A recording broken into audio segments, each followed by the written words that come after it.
시청자 여러분 안녕하십니까? 경제부동산의 김동수입니다. 상담을 하다 보면은요, 피상속인의 사망으로 상속인들 간에 상속재산으로 싸움을 하는 경우가 비일비재한데요. 상속재산이 많으면 많을수록 더욱더 심한 것 같습니다. 특히 상속재산뿐만 아니라 장례비, 조의금이라든가 부의금 등으로 분쟁으로 심지어 소송까지 가는 경우도 있습니다. 자, 이 시간에는 조의금, 부의금 때문에 분쟁 없이 그러한 법리적으로 공정하게 해결하는 방법을 여러분과 함께 알아보도록 하겠습니다. 우선 여러분들 민법 1009조에 이런 게 있습니다.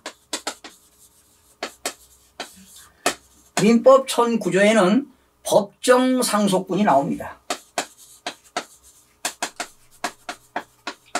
바로 이 말은 법으로 정한, 민법에서 정하는 상속분을 말합니다. 예를 들어서 피상속인이 사망했습니다. 이때 상속인이 있는데요. 이때 상속인에는 아들, 장남, 차남, 삼남이 있습니다.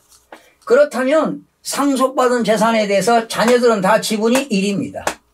그리고 만약에 상속인 중에 배우자가 있다면 배우자들은 직계비속이죠. 직계비속인 자녀들보다 5할을 갖게 되니까 1.5를 갖게 됩니다. 만약에 직계비속이 없고요. 직계비속이 없고 만약에 직계존속이 있다면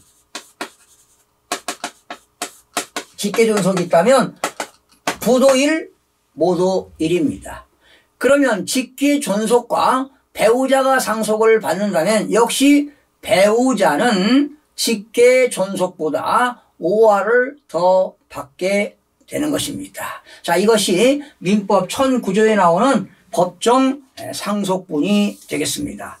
자, 그런데요, 우리나라 상속세 및 증여세법에서 상속받은 재산에서 공제 주는 게 있습니다. 여러분,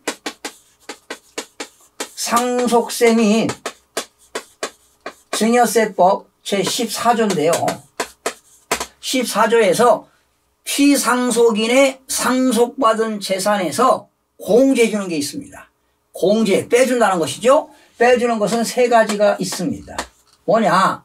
피상속인 상속재산에서 그 상속재산을 통해서 나오는 모든 공과금 빼줍니다.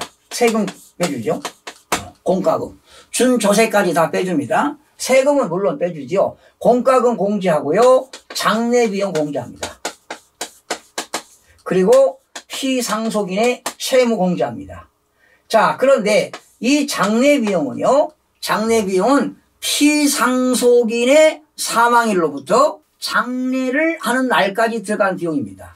그런데 이때 상속세 및 증여세법에서는 장례비용이 500만 원 미만 시에는 500만 원만 공제해줍니다.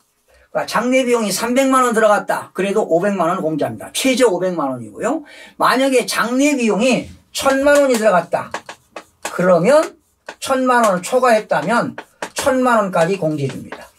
장례비용이 1500만 원 들어갔다. 그래도 장례비용은 1000만 원까지 공제해줍니다. 그런데 그러니까 결과적으로 장례비용 최저 500이죠.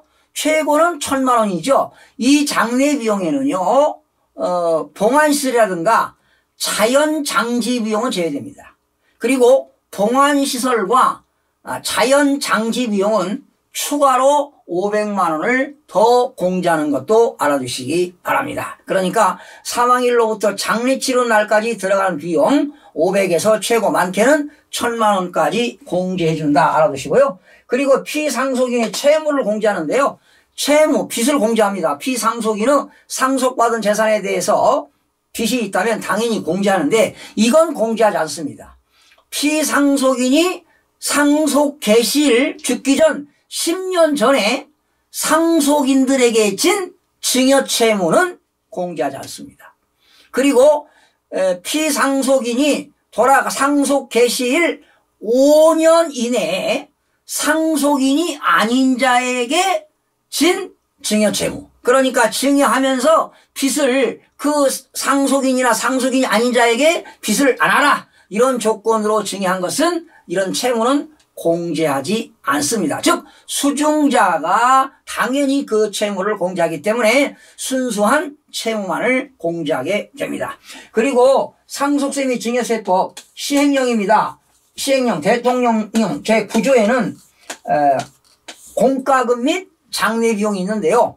이 장례비용은 지금 최저 500에서 많게는 1000만 원까지 공제한다고 그랬죠. 그런데 이 장례비용은 피상속인이 국내에 거주하지 않고 비거주자인 경우 있잖아요. 비거주자입니다. 비거주자는 장례비용을 공제하지 않는다는 것 기억하시기 바랍니다. 자, 그러면 이제 지금부터 장례를 치르는 데 들어가는 조문객들로부터 받은 조의금과 부의금 때문에 가족 간에 싸움을 하는 경우가 있는데, 자, 싸움하지 않고요, 법에서 정하는 그대로 장례 비용, 장례 치르고 부의금 잘 나누시면 됩니다. 자, 지금부터 가족들 간에 이 조의금, 부의금 때문에 그 형제지간에 말이죠, 싸움하고 말이죠, 서로 분쟁이 있고 감정들이 많이 조출되고 있는데, 자, 어떻게 처리하는가 보세요. 원래 여러분 이 조의금과 부의금 들어온 거는요, 상속세 및 증여세법에서는 비과세 증여재산 범위에 들어갑니다. 비과세 증여재산 범위에 들어간다는 것 알아두시기 바랍니다. 이거는 세금이 없어요. 증여세가 없습니다. 자, 그리고 참고로 여러분들이 조문객들로부터 조의금, 부의금 들어온 거는요, 방명록에다가 얼마 들어왔다는 거 기록하고 그 금액은 누구로부터 조의금이 들어왔는가, 이것을 방명록에다가 자세하게 기록하고요. 이 증빙 자료를 10년간 보관하면 나중에 훗날 상속세라든가 증여세 그 세금 포탈에서 세무조사 받을 때 중요한 자료가 되기 때문에 이런 것들도 10년 이상 보관해 두면 좋습니다. 참고로 말씀드렸습니다. 자, 그런데 문제는 상속인들 중에요, 조의금이 많이 들어오는 사람이 있고 적게 들어오는 사람이 있잖아요. 그러면 그 장례 비용을 어떻게 처리할 것이냐. 자, 예를 들어 보겠습니다. 장례 비용이 600만 원 들어갔어요. 자, 장례 비용이 600만 원이 들어갔는데 이 600만 원을 누가 부담할 것이냐, 장남이 부담할 것이냐, 차남이 부담할 것이냐 하는 건데, 이때 장남 조의금은요 1000만 원 들어왔습니다. 그리고 차남 조의금은 600만 원 들어왔고요, 삼남의 조의금은 400만 원 들어왔습니다. 그러면 장례 비용 600만 원 누가 부담할 거냐 하는 것입니다. 예, 장남이 부담할 거냐, 아니면 삼형제니까 1인당 200만 원씩 부담할 거냐 하는 것입니다. 예. 자, 이런 문제가 생기잖아요. 그러면 장남은 삼남 입장에서는 조의금이 400만 원밖에 안 들어갔는데 장례 비용 200만 원 들어오면 남는 돈 200밖에 없습니다. 불만이 있겠죠. 그래서 이러한 장례 비용을 삼형제가 나누기 3 해가지고 평균 1인당 200만 원씩 장례 비용을 부담하는 것이 아닙니다. 자, 그러면 서울가정법원 판례를 말씀드리면 어떻게 하느냐. 이 장례 비용은 각자 들어온 조의금의 안분 계산하는 겁니다. 예를 들면은 장남은 1000만 원 곱하기, 장례 비용이죠. 장례 비용 600만 원 곱하기 안분 계산하니까 전체 조의금이 얼마 들어왔습니까? 2000만 원 들어왔죠? 2000만 원 분의 장남 조의금 1000만 원입니다. 안분 계산하니까 장례 비용 300만 원이 되겠고요. 차남은 600만 원 곱하기 2000만 원 분의 600입니다. 그러면 180만 원이 되겠고요. 삼남은 600만 원 곱하기 2000만 원 분의 400만 원. 안분 계산하니까 120만 원. 이것이 공평합니다.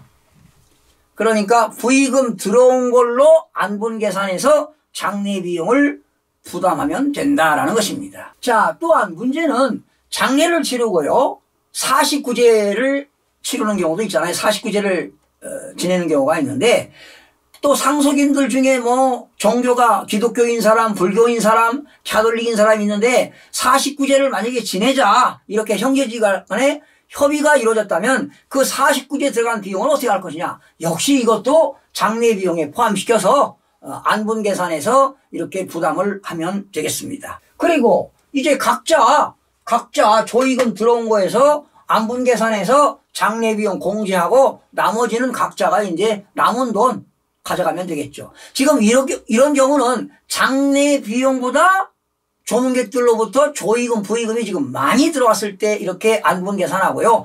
만약에 조의금이 적게 들어왔습니다. 조의금이 적게 들어왔어요. 지금 장례 비용은 600만 원이 들어갔는데 나누기 3에서 뭐 200만 원씩 부담하는 게 아니라 만약에 조의금이 적게 들어왔어요. 장남은 얼마 들어왔느냐?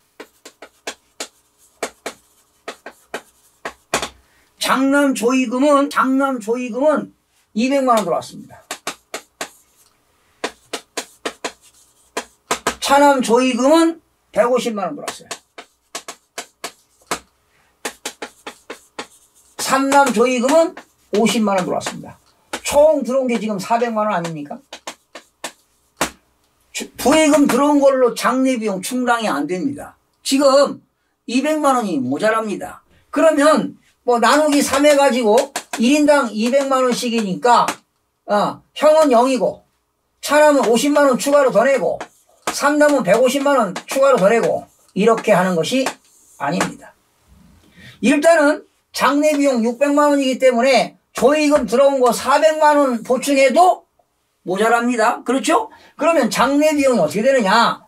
600만 원에서 조의금 들어온 400만 원을 공제하고 부족분 200만 원이 지금 부족한 겁니다. 이게 부족한 겁니다.